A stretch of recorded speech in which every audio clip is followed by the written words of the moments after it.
يغفر لكم ذنوبكم ومن يطع الله ورسوله فقد فاز فوزا عظيما. أما بعد فإن أصدق الحديث كلام الله وخير الهدي هدي محمد صلى الله عليه وسلم وشر الأمور محدثاتها وكل محدثة بدعة وكل بدعة ضلالة وكل ضلالة في النار. أعاذني الله وإياكم من النار.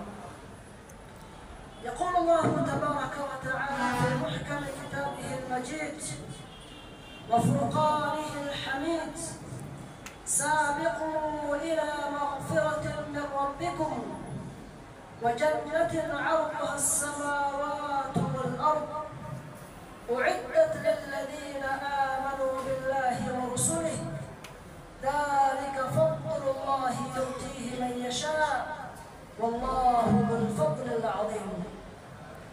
الحمد لله، tunamshukuru Allah subhanahu wa ta'ala kwa neema zake, khairi zake na baraka zake mbalimbali ambazo aendelea kutumiminia. Falillahi alhamdu min qablu wa min ba'd. Biidhnillahi tabaraka wa ta'ala, kumbusho letu la leo litajengwa katika aya ya 21 katika suratul Hadid, aya ambayo Allah subhanahu wa ta'ala anaanza kwa kutuhimiza sisi kuweza kushindana na kuikimbilia maghfira yake na msamaha wake. Allah sema: sabiqu ila maghfiratin min rabbikum, shindaneni katika kuipata maghfira ya Mola wenu. Allah subhanahu wa ta'ala katika aya mbalimbali za Qur'ani ametuhimiza sisi kushindana katika mambo ya khair, ikiwemo aya hii ya suratul Hadid. Aya nyingine Allah asema: wasari'u ila maghfiratin min rabbikum, na harakisheni katika kuweza kuipata maghfira ya Mola wenu. Aya nyingine Allah asema: wa fi dhalika falyatanafasil mutanafisun, na katika hayo basi wajibidishe kushindana wenye kushindana. Na Muislamu ataweza kuikimbilia vipi maghfira ya Allah subhanahu wa ta'ala? Tutaweza kuikimbilia maghfira ya Allah subhanahu wa ta'ala kwa kupitia matendo mema na amali njema ambazo Allah subhanahu wa ta'ala ametupasha katika kitabu chake na mtume wake sallallahu alayhi wasallam katika sunna yake. Lakini kabla ya kutaja amali hizi ambazo huenda zikawa sababu ya sisi kuweza kupata maghfira ya Allah subhanahu wa ta'ala, ni kwa nini Muislamu mwanadamu anahimizwa yeye kuikimbilia maghfira ya Allah subhanahu wa ta'ala? Na sisi si tu wanadamu wa kawaida, bali mtume wa Allah subhanahu wa ta'ala walijibidisha wao kuitafuta maghfira ya Allah subhanahu wa ta'ala. Nabi Adam alayhi salam asema: qala rabbana dhalamna anfusana wa in lam taghfir lana wa tarhamna lanakunanna min al-khasirin. Nabi Adam alayhi salam na mama yetu Hawa wanamlilia Allah subhanahu wa ta'ala na kumuomba maghfira yake, na mitume wengine wengi katika mitume wa Allah subhanahu wa ta'ala. Nabi Daud alayhi salam fakharra raki'an wa anab faghfarna lahu dhalik. Mtume Muhammad sallallahu alayhi wasallam imerekodiwa kuwa alikuwa anaweza kukaa kikao kimoja kama vile baada ya kusali salatu duha. Katika dua aliyokuwa akisoma baada ya kusali salatu duha alikuwa akisema: rabbi ighfirli wa tub alayya innaka antat tawwabur rahim, wa fi riwaya innaka antat tawwabul ghafur.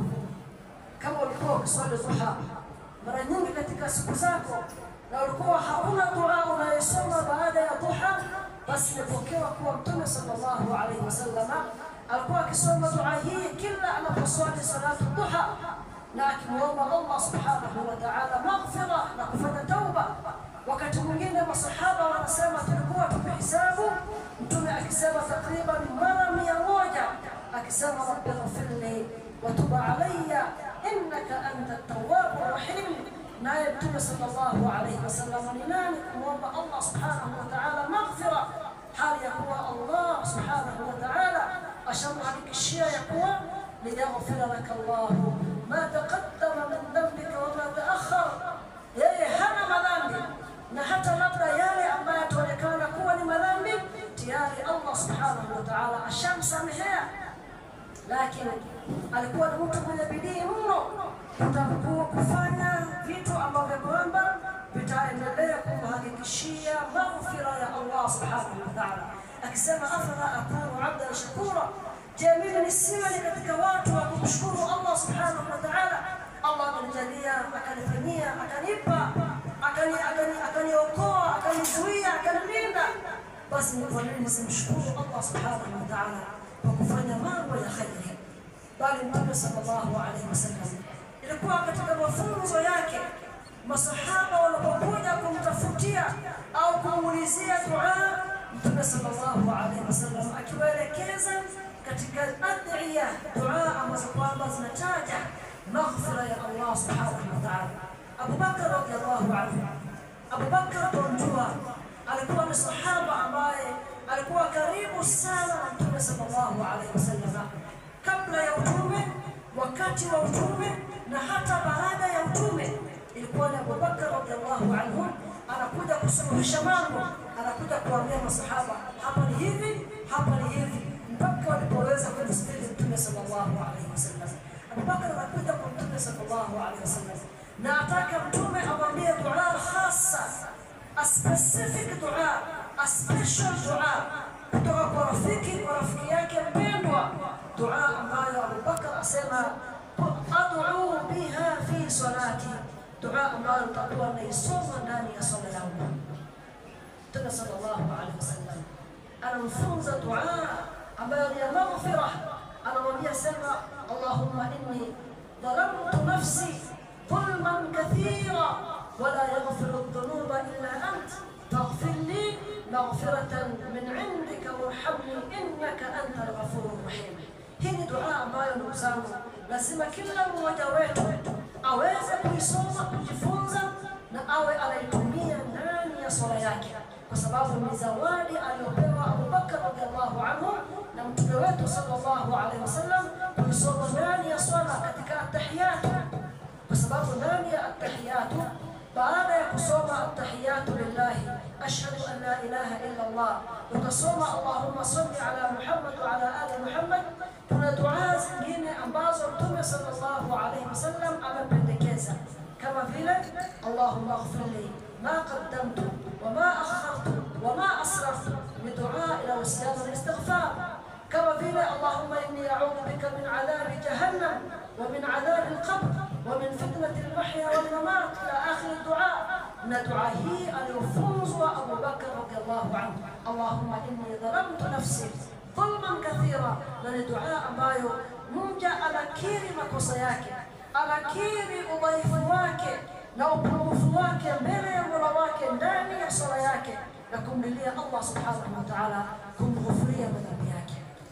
Ndugu zangu, tunahitajia maghfira ya Allah zaidi ya mtume wa Allah subhanahu wa ta'ala, kwa sababu sisi ni wakosa zaidi, sisi ni wapesi wa kujikuta katika makosa compared to the messengers and prophets of Allah subhanahu wa ta'ala. Kwa hivyo ikiwa hawa walikuwa ni watu wema, mitume na masahaba, mtume awafundisha dua ambazo kwamba ni za maghfira, basi bila shaka mimi na wewe tunahitaji zaidi kushindana katika kuikimbilia maghfira ya Allah subhanahu wa ta'ala. Na jambo lolote lile ambalo kwamba Muislamu atajibidisha kulifanya, jambo la khairi lolote ambalo kwamba utajibidisha kulifanya, itakuwa ni sababu ya wewe kuweza kuipata maghfira ya Allah subhanahu wa ta'ala. Ibada ya aina yote ni sababu ya wewe kuweza kupata kumridhisha Allah na kuweza kupata maghfira ya Allah subhanahu wa ta'ala. Sabiqu ila maghfiratin min rabbikum. Katika ibada hizi ambazo kwamba Muislamu ataweza kupata nazo maghfira ya Allah subhanahu wa ta'ala ni ibada. Tutaja tu ibada tano ambazo ni nguzo tano za Kiislamu. Allah subhanahu wa ta'ala asema katika aya hii, wa jannatin 'arduha as-samawati wal ardh, na janna, kimbilieni janna, kwa sababu unapoipata maghfira ya Allah, unapoipata msamaha wa Allah subhanahu wa ta'ala, basi ni janna ambayo inakusubiri mbele ya Allah subhanahu wa ta'ala. Kisha Allah subhanahu wa ta'ala nukta hii, lakini Allah asema uiddat lilladhina amanu billahi wa rusulihi. Maghfira ya Allah na janna ya Allah subhanahu wa ta'ala imeandaliwa sio kwa kila mwanadamu, bali kwa yule mwanadamu ambaye yuko tayari kupokea maghfira ya Allah, yuko tayari kuipokea janna ya Allah subhanahu wa ta'ala. Kwa kufanya nini? Kwanza kabisa, lilladhina amanu billahi wa rusulihi. Al-imanu billah, kumwamini Allah subhanahu wa ta'ala.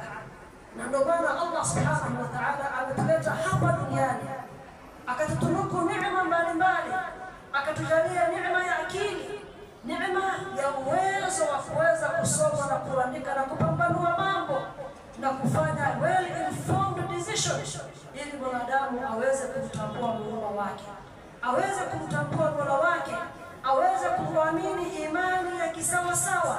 Hapo ndipo mwanzo wa kupata msamaha wa Allah na mwanzo wa kupata ufunguo wa janna ya Allah subhanahu wa ta'ala. Kwa maana jambo la kwanza kabisa ambalo linamhakikishia Muislamu msamaha wa Allah na janna ya Allah ni at-tauhid billahi tabaraka wa ta'ala, ni kuhakikisha tauhid katika maisha yetu, kuhakikisha tauhid ya kumjua Allah subhanahu wa ta'ala, kuijua dini ya Allah subhanahu wa ta'ala, na kuwajua mitume wa Allah subhanahu wa ta'ala, na kisha tukajibidisha katika amal salih.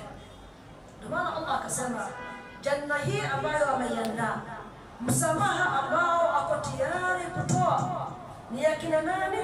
Uiddat lilladhina amanu billahi wa rusulihi. Na angalia hapa sigha ambayo imekuja sio wa rasulihi, bali ni wa rusulihi, plural form, hali ya wingi, ni kumaanisha sisi kama waliochaguliwa na Allah subhanahu wa ta'ala na kuwa wafasi wa Muhammad sallallahu alayhi wasallam, la nufarriqu baina ahadin min rusulihi, hatutafautishi kati ya mtume wa Allah. Kama vile tunavyomwamini mtume wa mwisho, ndio tunamwamini mtume wa mwanzo Adam alayhi salam, na wote wengi ambao walikuwa kati ya Adam na Muhammad, la nufarriqu baina ahadin min rusulihi. Kwa tunapoambia wenzetu ambao tunaishi na wao, tunafanya kazi pamoja na wao, tunapowaambia atakayeenda janna, atakayepata uzima wa milele ni Muislamu peke yake. Uyahudi wa leo, Munasara wa leo, asiamini kwa Mungu yuko leo, wote hawa hawana lao mbele ya Allah subhanahu wa ta'ala, ikiwa walifikiwa na ujumbe wa Muhammad sallallahu alaihi wasallam na wakakosa kufuatilia au kuamini anapotaka Allah subhanahu wa ta'ala. Tunaposema hivi, ndugu zangu, hatukui selfish, hatuwadhulumu. Wao wengi wao husema ya kuwa njia nyingi za kutufikisha kwa Mungu. Ikiwa Islii kule tunapojua, ukichukua njia ya Kariakoo au ya Juja Road au ya Pangani au hata nyingine ndefu zaidi, sote tutafika Islii. Kwa hivyo wengi wao husema ya kuwa tunaamini Mungu mmoja, wacha kila mmoja akae na dini yake, Mungu atatuhukumu. Lakini sivyo alivyotuambia Allah subhanahu wa ta'ala katika ujumbe wa mwisho wa Qur'an, sivyo alivyotuambia mtume wa mwisho Muhammad sallallahu alaihi wasallam. Tuliambiwa wazi ya kuwa inna dina inda Allah al-Islam, wa man yabtaghi ghayra al-Islam dinan falan yuqbal minhu. Ndio maana Allah asema hapa uiddat lilladhina amanu billahi wa rusulihi. Kwa hivyo jambo la kwanza ambalo litakuokoa ndugu yangu Muislamu, itaniokoa mimi, ni sisi kuweza kumwamini Allah subhanahu wa ta'ala imani ya kisawasawa. Na ulama wanasema ili Muislamu aweze kumwamini Allah anapotakikana kuaminiwa, lazima ahakikishe mambo manne. Mambo haya manne yakitimia, basi leo utakuwa ni mu'min, na biidhnillah ta'ala janna ya Allah yakusubiri, na kabla ya hapo msamaha wa Allah, maghfira ya Allah itakuwa pamoja nawe.